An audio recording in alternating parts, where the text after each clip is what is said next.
Hello, in front of me I've got Toyota Proace. In this video I'll show you how to enter manage navigation. In the beginning, take a look at the screen display and go to navigation. Here you can manage map.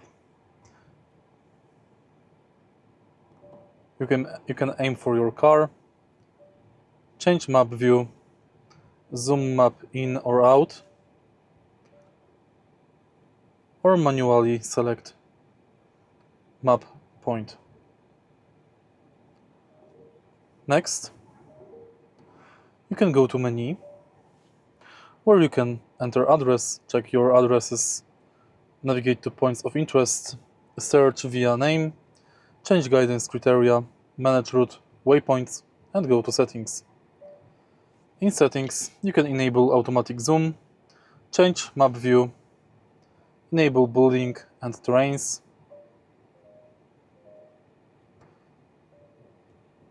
enable guidance to final destination on foot, manage map alerts, vocal synthesizer settings, and check maps installed on your car.